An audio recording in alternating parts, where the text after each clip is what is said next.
Pero for me, maganda yung ginagawa niya. Maganda yung ginagawa niya. I don't know how he handles it. But for me, maybe mag-usap kami, no? Pwede turuan ang mga young as 5 years old ng sex education. 5 to 9 years old. Meron din ba education from 10 to 14 years old? Paano yun? Okay? So doon na lang tayo sa mas bata. Pag mas bata, you can actually educate your apo or your child by, for example, naligo. Naligo yan. Pwede papaliguan mo, di ba? O papaliguan ng yaya. So, ano yung educate mo doon? Siyempre, alam ng bata na meron siyang vagina, yung batang lalaki lang niya may pili siya. Don't ever say, oh, wag mong ipagalaw yung patoy-toy mo ha, o yung pakay-kay mo, wag mo. Yung that, nobody should touch your vagina. Anak, nobody should touch your penis. You have to say the right word. Yun yung education. Hindi yun, the man is on top of the girl. No, mali po yun. Okay? Now, yung pagturo po niya, very good po yan. Okay? So whatever it is, I respect that. And sana yung, I'm going to watch it, so baka pwede naman ako mag-comment doon o magdagdag ng konting kaalaman. Paano? That's really nice na may ganun. May tanong ko naman next para kay Coach Wee. Nabanggit nyo kanina yun yan, no? Kasi ino-open na rin natin as Filipinos yung matchmaking culture. We don't realize it yet kasi yung Pilipinas, hindi pa naman yung problema yung declining population. Like, you mentioned kanina po sa China na ino-open talaga nila na mag-matchmaking kasi yan po yung kadalasang problema ng mga first world countries na bumababa population. Ngayon po, do you realize the bigger cause of what you're doing? Especially for the population. It's funny because there are a lot of countries that are already incentivizing their people to get married and have children, no? And although Philippines is not yet there, you'll see, I always say in my interview, there's something about the Philippines. You know why? Did you even try to talk to the foreigners who are coming here? They're not only coming here for the beaches. And they're not only coming here to go to the Red District. That's just a portion of that.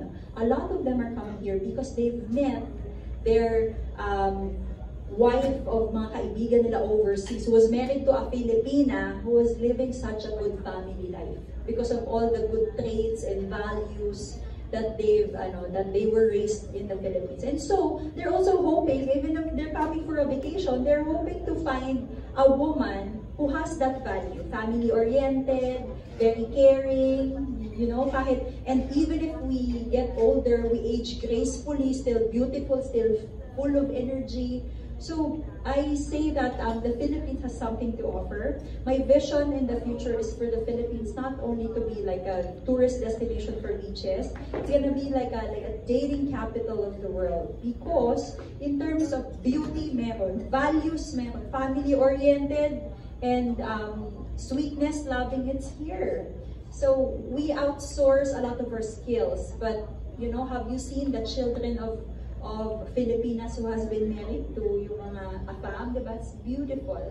So I feel like I'm helping not only the Philippines but the world open up in terms of intercultural marriages. You don't have to stick within your race, no? I mean, it's part of, if I am married to a foreigner, I am less likely to be racist towards that race. Because nakikita ko yung anak ko, it's half, di ba? So, mas nagiging mas nagiging kinder, and our minds is like, mas open sa mga kultura ng iba than tayo-tayo lang, di ba? It's part of the globalization. May mga buildings, inventions, meron ding developments in terms of how we treat human beings. We are more open. So that's how I see the matchmaking. It's not only Filipino to Filipino, but Filipino to whoever is you're the one, wherever part of the world. Ayan, salamat Coach Wee. Siguro we'll entertain few more questions, tapos pag nabitin kayo, pwede naman labitan sila later. Okay, tawagin ko na si Kenneth Quito of Kapamilya Kingdom. Hello po. Since medyo serious po yung mga questions, ito fan question naman po. Kay Coach, may mga tips po ba kayo paano maghanap ng afam? Absolutely. So AFAM is our specialization because I've run a matchmaking company in the US. Two weeks ago, I was in Europe as well. So when you want to end up with an AFAM or magkaroon ka ng it's very important not to assume na meron silang ligaw culture. Americans, Europeans, some of them do not even know the word courtship. So do not expect them to woo you and to, to ligaw your family, friends. They're not like that. But this is what I tell Filipinas. Teach them. Do not let them court you and then kinabukasan kayo na. Because sometimes in America, and this is my American friends are saying, if they talk, sometimes they're in the couch, they say, I love you, you love me, that's us. About sa Philippines, I do believe for Filipinas, I mean, that's not how we want it done. I want my flowers. I want you to show up to my parents. I want you to be friends with my brothers and sisters. And so teach them that. And some of them really like it. Hindi parang, that's a lot of work. Foreigners who will say that's a lot of work are foreigners who only want you overnight. But if they say like, oh, that's a beautiful culture that you have, I wanna learn it. Turuan mo. If you're from the turuan mo magsipa. Go for it. Teach them the courtship culture of the Philippines because it's beautiful. Huwag kang papa-adapt sa kanila. Let them adapt to you because a man who loves you or a woman who loves you will understand, will try to learn how you grew up in your culture as well. That's my answer. Stargazer naman po. May mga katulad niyo po na nagpapakilalang psychic sa Facebook and yung iba sa kanila, mayroon ng million followers. Ano po yung masasabi niyo sa kanila? Do you think legit po ba sila? And ano po yung message niyo dun sa mga followers nila na nagbabayad sa kanila and naniniwala sa kanila? Hindi siguro kasi na-open sila sa mga programa katulad sa akin. So, marami popular. Okay? Marami, millions. Nasabi niya siya lang daw, merong 4 million, mga ganyan. It's all about popularity. Remember, na hindi lahat ng popular ay credible. Okay? So I don't go for popularity. Kasi sa akin, hindi naman talaga dapat for popularity. Ano ba yung naibibigay mo sa tao? So kung meron a few na nag-i-interest na matuto, then doon ko. Kesa sa I will aspire to get as many people, tapos iti-treat lang yung aking skill or craft na parang ordinaryo akong manguhula. So, yun yung market ng mga ganun eh. So, ang tingin nila sa'yo manghula. So, which we are trying to change. Na hindi lang naman hula ang nagagawa ng isang psychic. I've always used, pagka merong crimes, para titignan kung nandyan ba sa line-up na yan, nandyan pa yung tama ba yung direksyon namin. So, meron pa deeper purpose. So, ano yung deeper purpose nila tanungin mo? Sabihin na makatulong. What? Para pampalaganap ng kultura na panay hula, magdepensa hula. Hindi ganon. Tuturuan natin ng tao na tama naman na merong misteryo, pero lalagay natin sa tamang pag-iisip, tamang paniniwala. So, and kay Dr. Lulu na lang po. Gaano po katapon yung pag-discuss niyo po ng sex sa program niyo? Do you think kaya niyo pong i-discuss yung ibang taboo topics like threesome, anal sex, group sex, mga ganito? Talaga, gaano katapang, gusto ko naman. Alam mo, medyo, sandali lang, alam mo, minsan sa DZMM pa lang, I was talking about anal sex, okay? Na, medyo natatouch ko yung LGBTQ, okay? Nagkaroon ako ng mga text eh. May suggestion, may hindi maganda. Kasi you receive text, okay? And sabi nila, no. And then pag nagsalita kasi ako, hindi ko sinasabi, yung boyfriend mo, dapat ganito gawin ng boyfriend mo. We avoid that. Okay? Kaya na may mga text na, Doktora, bakit parang napaka-heterosexual lang naman ang ano mo? Mga relasyon ng mga topic mo? Ganun yung mga text ko dati. So medyo, siyempre, nag-usap-usap ko, ng mga producer na medyo iwas. Iwas sa mga ganon dahil, ano mo na, okay, now you're telling me to talk about orgy, I can talk about that.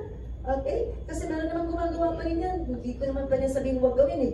May gumagawa pa rin yan eh. Pati yung MSM, yung man having sex with man, hindi ko pwede sabihin don't do that. Kasi people still do it. How do they do it? Anal sex. O, ayan, anal sex, ha? Yung topic mo ba yan? Yes. No, that's how far I can talk about it na tapang, no? Pero yung sabi mo orgy, hindi ko, pwede ko talk about it, what is orgy? Pwede ko sabihin yun. Hindi ko sabihin na, sige, mag-orgy kayo mamayang gabi. Hindi ko sasabihin yun. I-define ko lang. Ha? Pero yung anal sex na yan, sabi ko, okay, alright. So, alam po ninyo, nasa news po yan, ha? MSM, HIV, AIDS. Kayo po yun. Okay, now, ayaw niyo magkaroon ng HIV. Itong mga nag-MSM na yan, gawin niyo ng tama. Kasi ginagawa niyo pa rin eh. Paano tita daw yung tama? Aba, mag-lubricant ka, mag-condom. Yun lang naman yung tama eh. Ha? I cannot tell sa radio, oy, yung mga bakla dyan, hindi ako nagkaganon. Bawal, hindi ako ganon eh. Huwag kayong magpakilaman yung puwet na may puwet. No, I don't do that. That's not how I talk. Very unprofessional. Right? So, how do I say it? For those who loves anal sex, I don't care, but do it right. Get your condom, maggamit ng lubricant. Okay? Oh, when it comes to lubricant, bagitin ko lang. Yung lubricant na yan, please everybody. Yung babae kasi, matanda man na bata, baka kailangan ng lubricant. Dalawang klase po ang lubricant. Meron lubricant for outer. You know, yung labas po na, kasi ito yung pem-pem. Alam niyo pem-pem? Ha? Scientific name is vulva. Ano nga? Oh, vulva. Hindi vulva. Okay, vulva. Okay. So the vulva is the labia minora. Sa anatomy tayo, mga atin. Okay? Labia minora, labia minora, and the clitoris, and the vaginal canal. Okay? Andyan yung vulva, kasama na din yung urethra. Okay? Simple na yan eh. Minsan kasi sobrang linis ng Pilipina, magtatalik na lang, sandali, siper, mag-CR mo na ako. Ganon. Yung pala maglilinis yan eh. Ganon kalinis ang Pilipina. They clean. And then so they're so dry.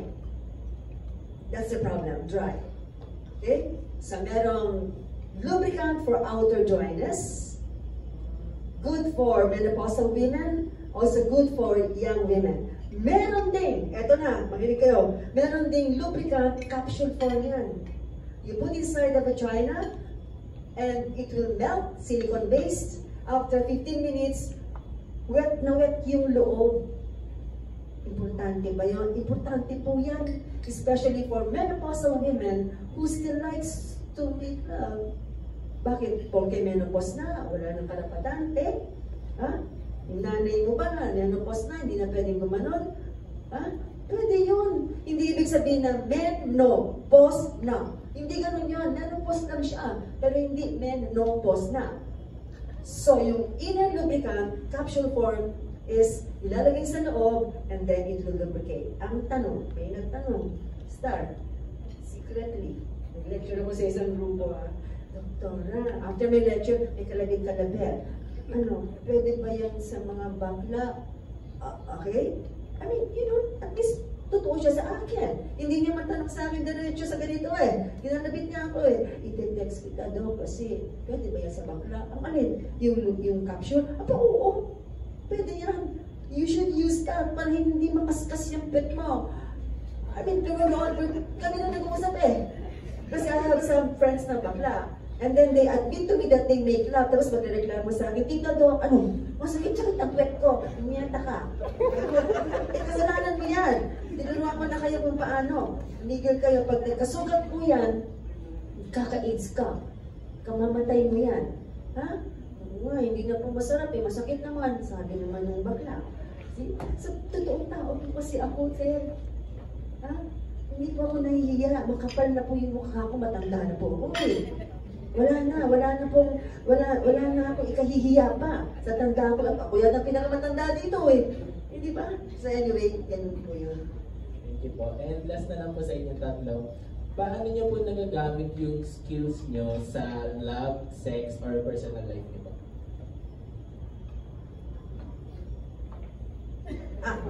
Ako. Kaya nga siguro, loveless ako eh. Kita ko lahat eh. Yan ang mahirap, nag-overthink na. Oo. Hindi, kidding aside, nagagamit araw-araw. For example, meron akong kakausapin tao, kung naghahanap ako ng kausap, meron akong gagawin, kita ko na kaagad sino ang dapat lapitan o hindi.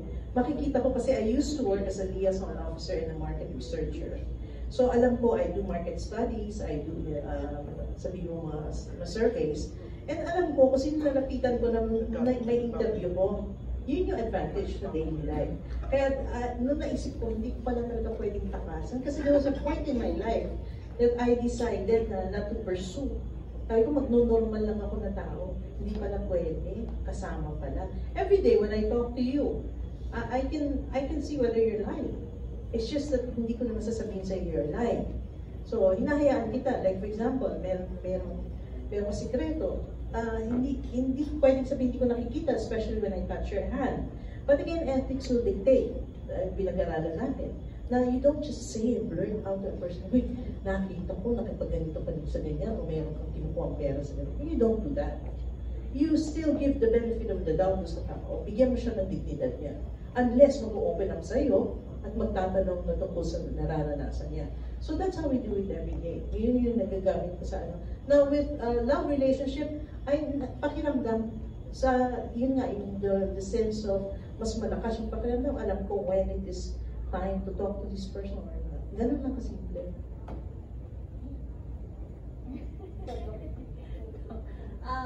So for me, before I became a dating coach in a relationship, marupok ako. So I married my first boyfriend. Ganun kami po. And so right now that I've learned about love, dating, and relationship, I also learned na hindi naman pala kailangan mag-rush, na may option, na pwedeng mamili, na you can take your time and still be happy, beautiful, and sobrang fulfilled sa life. So the skills that I'm learning, the science of dating, the science of relationships, sabi ko, ganito pala. Ganito pala, hindi mo pala kailangan matakot na mauubusan ka or mawawalan ka dahil you're aging, or as long as you take care of yourself, you're beautiful, you're smart, you have your finances, so may love life ka or wala, buhay ka, makakakain ka, pwede kang sumaya, then you'll be fine. Then you have time to wait for the right one.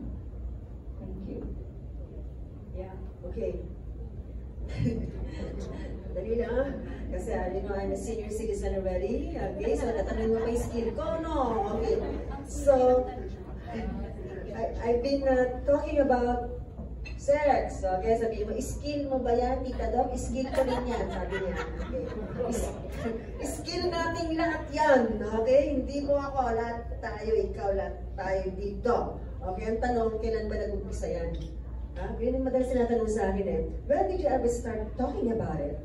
When I was still not senior, okay? Hindi pa ako senior noon, kuya, okay? Bakit? Ikwento ko lang ng konti. Meron akong kaibigan medical secretary, okay? Secretary ng isang doktor, hindi ako yun.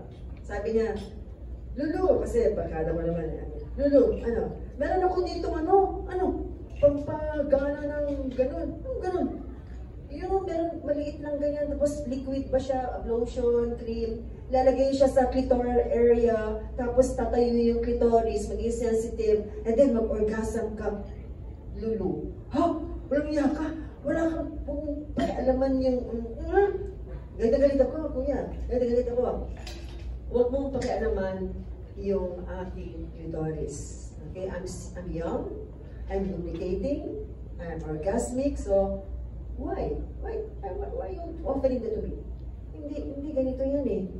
Do you have orgasm every time you make love? Siya yung unang naging mentor ko eh. Nag-isip ako, sabi ko, no. Would you like to have orgasm every time you make love? Of course. Sabi niya, gamitin mo to. Okay. So I tried it, I love it, I'm orgasmic, blah blah blah. I have to share it eh. Share ko talaga kasi I used to play golf. Yung mga golf mates ko, panay lalaki yan. Panay lalaki. Pagkatapos ng golf, medyo may one for the road na beer. Alam niyo ba yun? Ay, hindi. Basta ganun. Basta after the golf, meron mo ng konting inuman, kainan, and I started talking about it.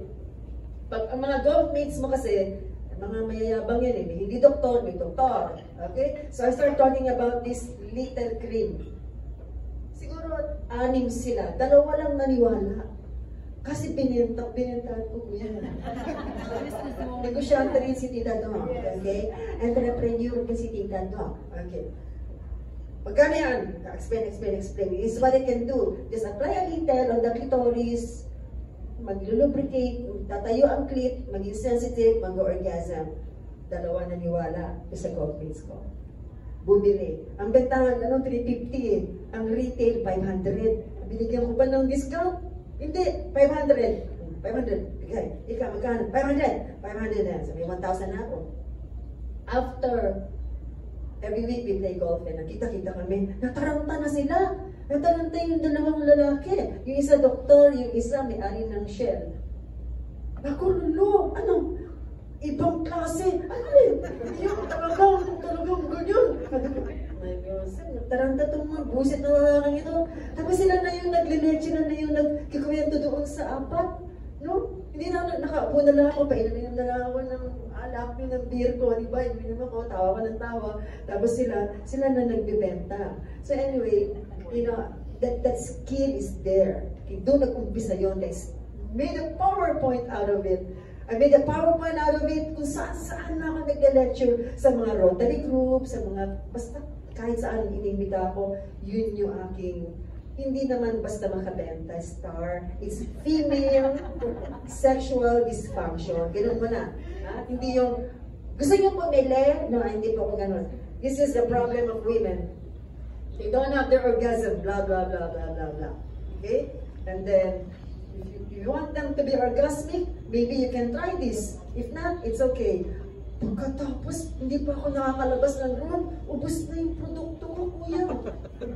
Hindi pa ako nagbenta. Ubos na. So anyway, ganun talaga yun, kuya. The skill is there.